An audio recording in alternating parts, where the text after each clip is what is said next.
আমাদের আগামী 16 তারিখ ফেব্রুয়ারি সারা ত্রিপুরা রাজ্যে বিধানসভার ভোট এবং রাজ্যের অন্যান্য বিধানসভা কেন্দ্রের মতোই আমাদের আশারামবাড়ি কেন্দ্রেও সেই দিনই নির্বাচন হবে। ইতিমধ্যে আমাদের 48টি বুথের মধ্যে প্রায় সবকটিতে আমাদের নির্বাচনী প্রচার শেষের দিকে। আজকে আমরা বনবাজারে আসলাম, বনবাজার থেকে আমরা চামু বস্তিতে যাব, চামু বস্তি হয়ে আবার করঙ্গি ছড়ায় একটা জয়নিং প্রোগ্রামে অংশগ্রহণ করার পর আশারামবাড়ির তুলাশিকর বুথ কমিটির দিকে আমরা যাব।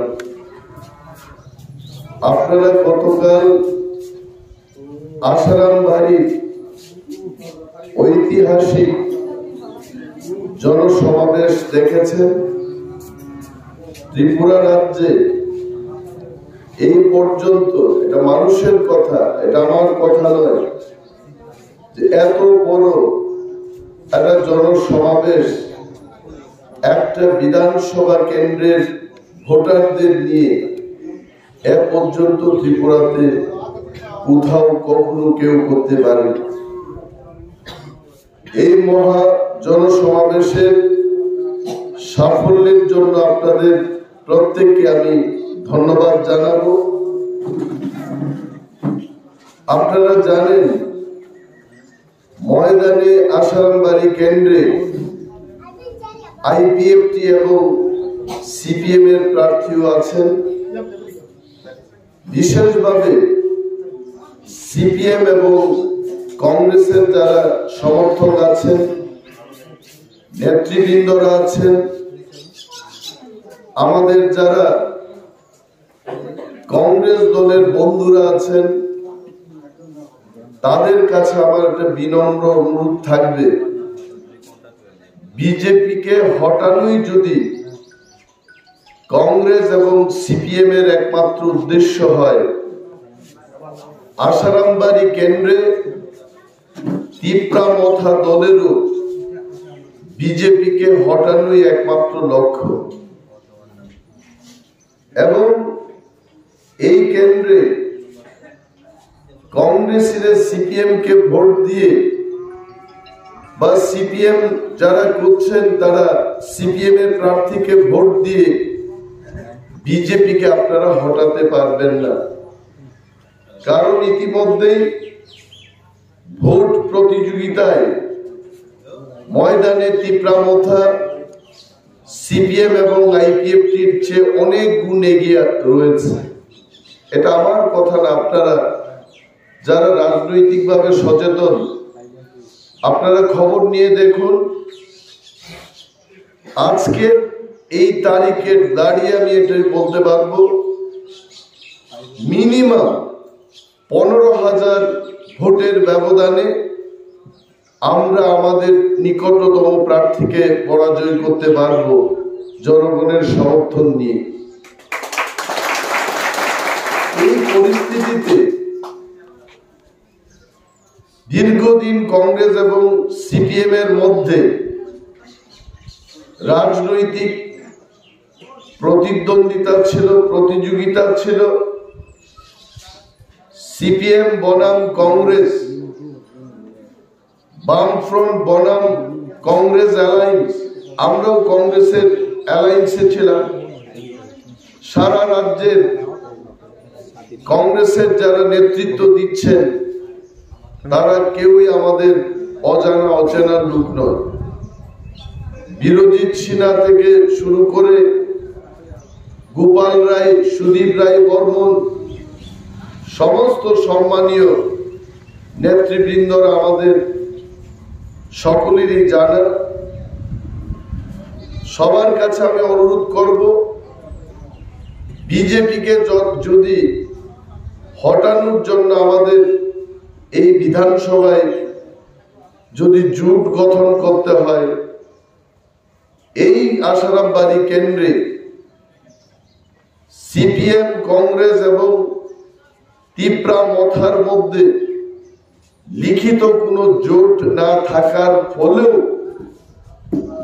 বিজেপিকে যদি হটাতে হয়, আইপিএফটির বিরুদ্ধে কংগ্রেস এবং সিপিএম কেও তিপ্রা মথায় ভোট দান করা উচিত। প্রশ্ন উঠতে পারে মানুষের কাছে, আমার এই বক্তব্যকে ঘিরে অনেক বিশ্লেষণ করতে পারে যে অলিখিতভাবে তিপ্রা মথা সিপিএম এবং কংগ্রেসের মধ্যে একটা জোট হয়ে গেছে। যারা রাজনৈতিকভাবে সচেতন তাদের আর বোঝার অপেক্ষা থাকে না, যেখানে যাদের জয়লাভের সম্ভাবনা উজ্জ্বল। আমি ব্যক্তিগতভাবে মনে করি সেখানে সেই প্রার্থীকে আমাদের ভোট দিয়ে বিজেপিকে রাজ্য থেকে বিসর্জন দেওয়া উচিত। গতকাল ভারতবর্ষের তুক্কার প্রধানমন্ত্রী শ্রী নরেন্দ্র মোদীজি ত্রিপুরা রাজ্যের 5 বছরের দুর্নীতিগ্রস্ত বিজেপির উন্নয়নের ফিরিস্তির গুণ গাইলেন এবং অবাকের বিষয়, সেই জনসভায় শত শত মানুষের মধ্যে প্রধানমন্ত্রীর বক্তব্য চলাকালীন কেউ হাততালি বাজালেন এবং প্রধানমন্ত্রী নিজে বুঝে গেছেন বিজেপি যে আর থাকছে না।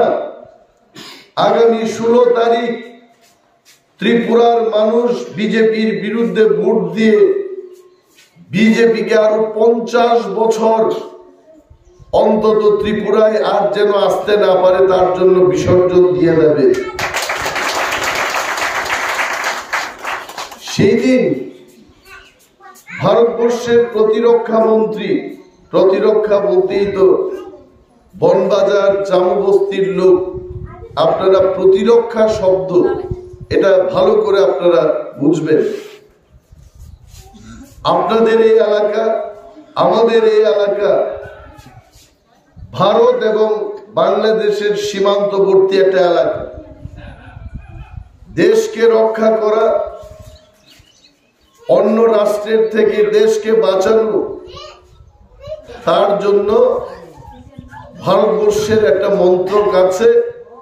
সেই মন্ত্রকের নাম হচ্ছে প্রতিরক্ষা মন্ত্রক, ডিফেন্স মিনিস্ট্রি। ডিফেন্স মিনিস্ট্রির যিনি মিনিস্টার রাজনাথ সিংজি সেদিন আগরতলায় বক্তব্য করতে গিয়ে বললেন যে গত 6 মাসে ত্রিপুরার যিনি মুখ্যমন্ত্রী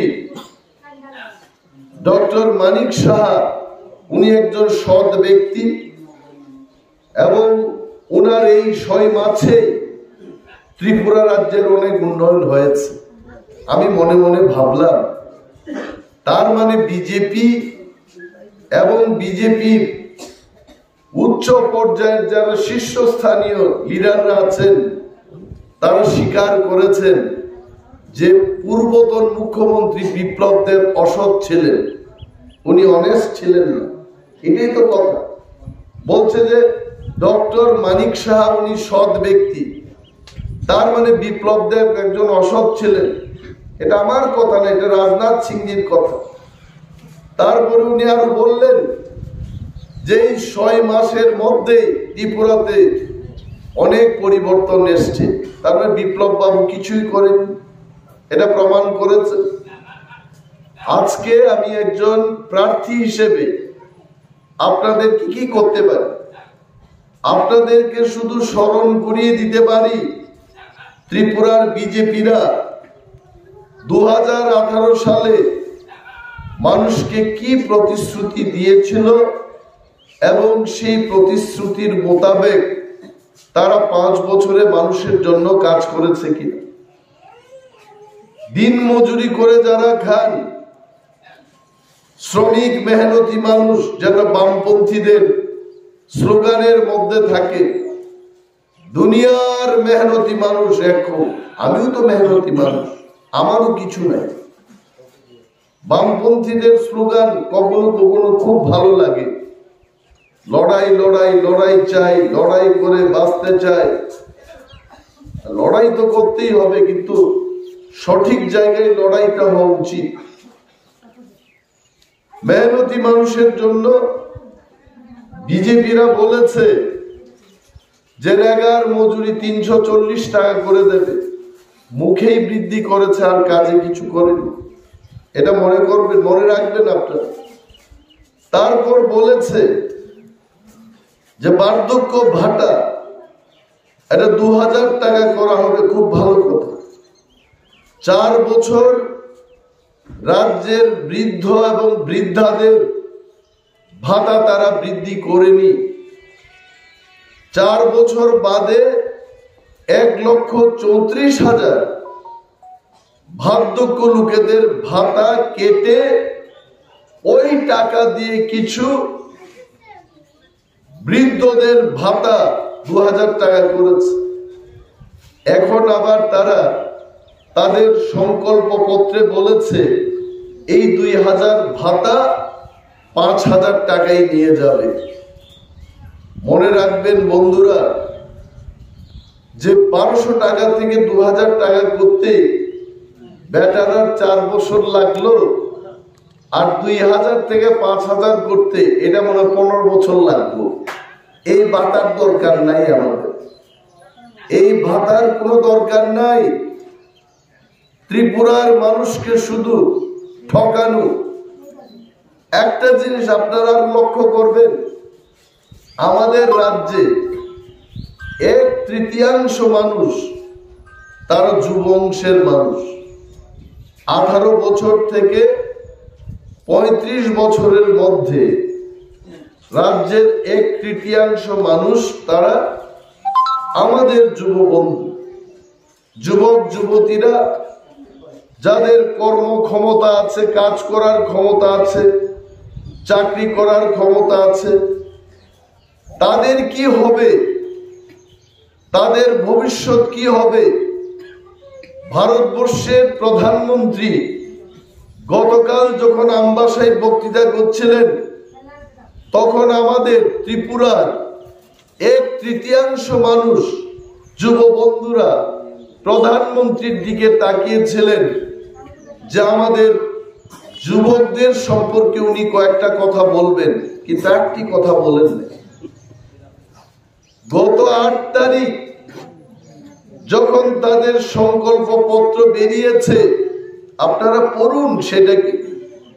রাজ্যের শিক্ষিত, অর্ধশিক্ষিত, বেকার যুবক যুবতীদের আমি অনুরোধ করব, বন্ধুরা আপনারা পড়ুন।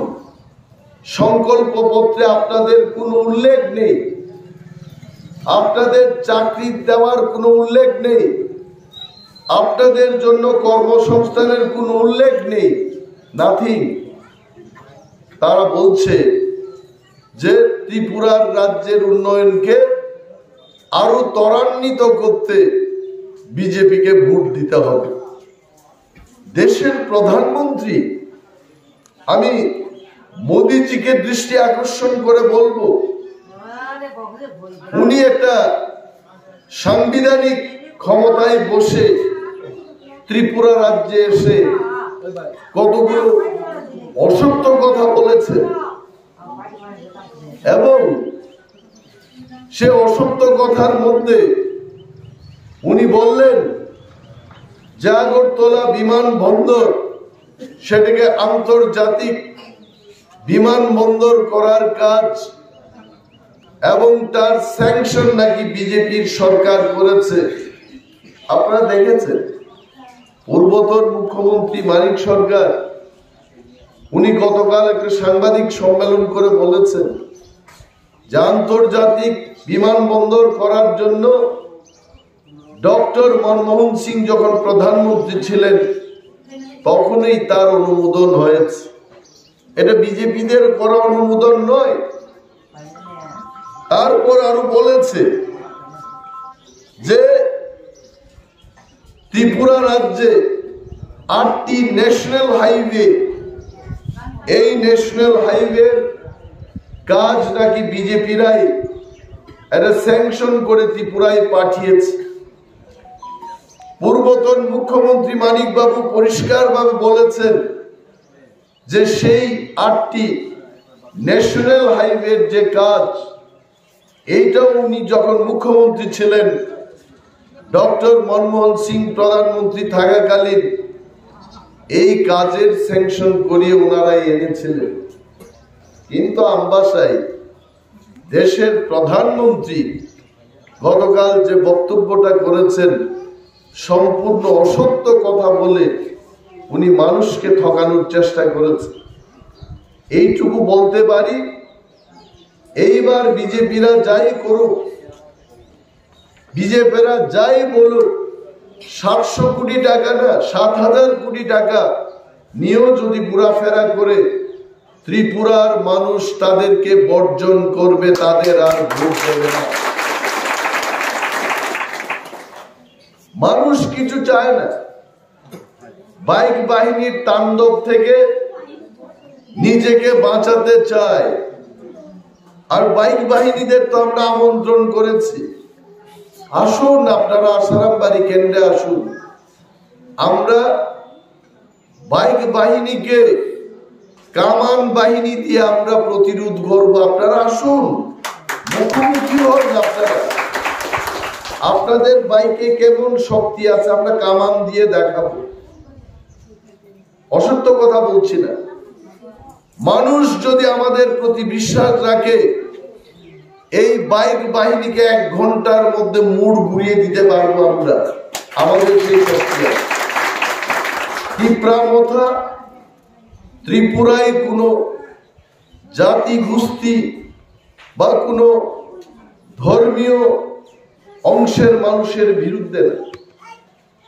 আমাদের সাথে আছেন হিন্দু ধর্মের লোক, খ্রিস্টান, মুসলমান, সমস্ত অংশের মানুষ আমাদের ত্রিপুরামথায় রয়েছেন এবং ত্রিপুরামথা মানে সর্ব অংশের দল। 42টি প্রার্থী আমরা দিয়েছি। বাঙালিদের মধ্যে আছেন, এসসিদের, মণিপুরীদের মধ্যে, ত্রিপুরাদের মধ্যে, সমস্ত অংশের মানুষকে আমরা যেখানটাই পেরেছি প্রার্থী দিয়ে আমরা মানুষকে বার্তা দিতে চেষ্টা করেছি, we are the party for everyone। আমরা সর্বংশের পার্টি। এবং ত্রিপুরাল্যান্ড সম্পর্কে মানুষের যে ভুল ধারণা, এই ধারণার কথাও বনবাজার এলাকার মানুষের কাছে কয়েকটি কথা বলব। গ্রেটার ত্রিপুরাল্যান্ড মানে তেলেঙ্গাদের বিরুদ্ধে নয়, চাষাদের বিরুদ্ধে নয়। গ্রেটার ত্রিপুরাল্যান্ড মানে বাঙালিদের বিরুদ্ধে নয়। সেদিন আমি এখানে এসেছিলাম, আমাদের মনীন্দ্র বাবু ছিলেন, বহুদিনের পরিচয়, বহুদিনের বন্ধুত্বতা ওনাদের সাথে। গ্রেটার ত্রিপুরাল্যান্ড হলে কি হবে? গ্রেটার ত্রিপুরাল্যান্ডে আজকে এডিসি এলাকার মধ্যে আমরা যেভাবে আছি সেভাবেই থাকবো। আলাদা একটা রাজ্য হলে এখানকার কোনো ত্রিপুরা বা বাঙালি কোনো চাষা তার পকেট কেটে কাউকে টাকা দিতে হবে না। কেন্দ্রের সরকার টাকা বরাদ্দ করে রাজ্যকে দেবে এবং সেই টাকা চাষার গড়েও চলে আসবে, বাঙালিদের কাছেও যাবে, ত্রিপুরাদের কাছেও যাবে। কে কোথায় যাবে? এটাকে ভয়াবহ ভাবে প্রচার করতে চেষ্টা করছে যে গ্রেটার ত্রিপুরাল্যান্ড হলে বাঙালিরা থাকতে পারবে না। এটা খুব সস্তা একটা প্রচার। ত্রিপুরারা আছে বলে এই পার্বত্য ত্রিপুরায় মহারাজারা বাঙালিদের নিয়ে এসছেন এখানে। তখন তো মহারাজার কাছে 2 ব্যাটালিয়ন 1st ত্রিপুরা রাইফেলস এর আর্মি ছিল। 1945-এ 45 ইংরেজিতে দ্বিতীয় বিশ্বযুদ্ধে আমাদের মহারাজার এক ব্যাটালিয়ন মানে 1200 সেনা বার্মা দেশে যুদ্ধ করে জাপানিজদের পরাস্ত করেছে। সেই কালেই কিন্তু তিপ্রারা মহারাজারা বাঙালিদের বিরুদ্ধে ছিল না। আজকে কেন আমরা আপনাদের বিরুদ্ধে যাব? কখনোই না। বাঙালিরা আমাদের বন্ধু, চিরতরেই বন্ধু থাকবে। আপনাদের বিপদে মহারাজারা দাঁড়িয়েছেন, আমরা দাঁড়িয়েছি। এবং এখানকার আমাদের কমিউনিস্ট এবং কংগ্রেস বন্ধুদের আমি বলবো, খুব কাছের বন্ধু, তারা বিজেপিকে ফাইট করতে গিয়ে কংগ্রেস এবং কমিউনিস্টরা আমাদের হাতের কাছের বন্ধু। আমাদের তো নিজেদের মধ্যে ঝগড়া করার কোনো সুযোগ নেই, কোনো স্কোপ নেই, করার উচিত না। আমি আপনাদের বলছি যে যখন বাঙালিরা বাংলাদেশ থেকে আসতে হলো, এখানেও আছে অনেকে, তখন সেই উদ্বাস্তুদের, যারা বাস্তু ভিতে হারিয়ে ত্রিপুরাতে আসতে হয়েছে, তাদের জন্য আন্দোলনটা কে করেছে? ত্রিপুরারাই করেছে। বিদ্যা দেববর্মা, দশরথ দেব, সুধন্যা দেববর্মা, নৃপেন চক্রবর্তী, বীরেন দত্ত, ওনারা পাহাড় থেকে লুট নিয়ে যেতেন, কারণ বাঙালিরা তখন আন্দোলন করতো না। সুকুময় সেন, শচীন্দ্রলাল সিংহের পেছনে পেছনে থাকতেন, কংগ্রেস করতো বাঙালিরা। আগরতলা শহরের বাঙালিরা আন্দোলন করতো না। আমাদের এই নেংটি পড়া তিপ্রারাই সেদিন আগরতলা কাঁপিয়ে স্লোগান দিয়েছে, উদ্বাস্তুদের পুনর্বাসন দাও। এবং সত্যি সত্যি আপনারা পুনর্বাসন পেয়েছে। ত্রিপুরার যে অনেক কলোনি, যার নাম শচীন্দ্র কলোনি, ইন্দিরা কলোনি, হঠাৎ করে কলোনি করতে হলো, বলেছে হঠাৎ কলোনি।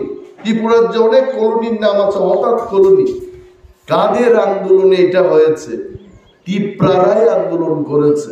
কিন্তু আজকে এই তিপ্রারা যখন পানীয় জলের সংকটে ভুগছে, তিপ্রাদের খাদ্যাভাব, তিপ্রাদের হাতে কিছু নেই, তখন শিক্ষিত তিপ্রারা উঠে এসে বলছে, চলুন এইবার না হয় এই রাজ্যটাকে যদি ভাগ করেও আলাদা টাকা পেয়ে যদি আমরা আমাদের ডেভেলপমেন্ট করতে হয় করব।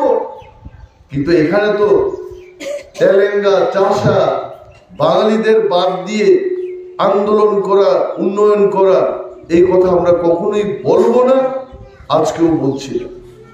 তাই আপনাদের অনুরোধ করব, এই বনবাজার এলাকার সুধী নাগরিক বৃন্দের কাছে বিনম্রভাবে আমি অনুরোধ করব, নির্বিঘ্নে নিশ্চিন্তে আপনারা তিপ্রামথায় ভোট দিন। এইবার তিপ্রামথা আপনারা দেখেছেন, এটা আমার কথা, আমিও তো আপনাদের মাঝে আছি। আজ তক চ্যানেল ভারতবর্ষের স্বনাম ধন্য একটা নিউজ চ্যানেল, এই নিউজ চ্যানেল বলেছে তার সমীক্ষায় যে তিপ্রামথা 21টি সিটে সে এগিয়ে রয়েছে এবং আগামী কয়েকদিনে এই সিটের সংখ্যা আরো বাড়তে পারে। তারাই বলেছে। তিপ্রামথার আভ্যন্তরীণ সমীক্ষায় আমাদের অনুমান, আমরা এবার 34 থেকে 38টি সিট দখল করে একাই আমরা ক্ষমতায় বসব। সেইখানে এই বনবাজার এলাকার মানুষ আমাদেরকে সমর্থন না করে, কেউ কমিউনিস্ট করতে পারেন, কংগ্রেস করতে পারেন, এই ভোটটা অযথা সেখানে দিয়ে বিজেপিকে বা বিজেপির যে বন্ধু আইপিএফটি, তাদেরকে সুবিধা করার কোনো সুযোগ নেই। আমি আপনাদের বলছি, আইপিএফটির যিনি প্রার্থী, উনি এখনো ডোর টু ডোর প্রোগ্রাম করছেন। আপনাদের এই বনবাজার এলাকায় এসছেন কিছুদিন আগে। পূর্বতন যারা গ্রাম্য বাংলায় কি বলে আলসি, আলস্য কতগুলো বিজেপির লোকেরা যারা বাড়ি করে বসেছিল অনেক দিন, তাদেরকে আবার যোগদান করিয়ে বলছে যে 10 ফ্যামিলির 60 ভোটার বিজেপিতে যোগদান করেছে। এইভাবে অযথা একটা বোতলের তেল আর একটা বোতলের ডাইলা আমাদের এখানে তেল বৃদ্ধি পাইছে এই কথা কইলে তেলের বৃদ্ধি হতো। আমরা জানি ভদ্র মহিলা, যেখানে আমরা আমাদের প্রোগ্রাম নেই, কুনাকুনি কোন জায়গায় সুযোগ বুঝে অতর্কিতে প্রণাম করা শুরু করছে। আরে প্রণাম করেন আপনি, কিন্তু বাচ্চাদের প্রণাম করার কি মানে আছে? আমার বয়স 53, আমি কি 50 বছরের লোককে আমি পায়ে ধরে প্রণাম করবো নাকি ভোটের জন্য? হিন্দু ধর্মে নিজের বয়সের ছোট লোকজনকে প্রণাম করা ওই লোকটার জন্য ক্ষতি, যে প্রণাম করে তারও ক্ষতি, এটা উচিত না। আর মহিলা ভোট পাওয়ার জন্য এখানে বাচ্চা শিশুদের পর্যন্ত প্রণাম করছে, এইভাবে ভোট জিতা যায় না। লক্ষ্য থাকতে হবে। আপনার দলের লক্ষ্যটা কি? আইপিএফটি দলের লক্ষ্যটা হচ্ছে নির্বাচন এলে মাল কামাও, নির্বাচন এলে বিজেপির থেকে টাকা নিয়ে নাও, মাল কামাও, তারপর 5 বছর বাড়িতে বিশ্রাম করুন, অট্টালিকার বাড়ি তৈরি করুন, আবার 5 বছর পর যদি সুযোগ পান আবার মাল কামান। এই হচ্ছে আইপিএফটি। আর আইপিএফটি কে 5টা সিট দিয়েছে বিজেপি, তাও যেখানটায় আইপিএফটির প্রার্থী আবার নির্দল প্রার্থী দিয়ে আইপিএফটি কে হারানোর চেষ্টা করছে। এদিকে অ্যালায়েন্স, এটাকে অ্যালায়েন্স বলে মানুষ, এটা অ্যালায়েন্স না, এটা হচ্ছে অজগর যেভাবে হরিণ টরিন ফাইলে এটারে গিল্লালাই, এটা গিলনের রাজনীতি। সুতরাং আইপিএফটির কোনো ভবিষ্যৎ নাই। আইপিএফটি 5টার মধ্যে 5টাই হারবো এবং শূন্যতে বাইকিয়া হয়ে থাকছে।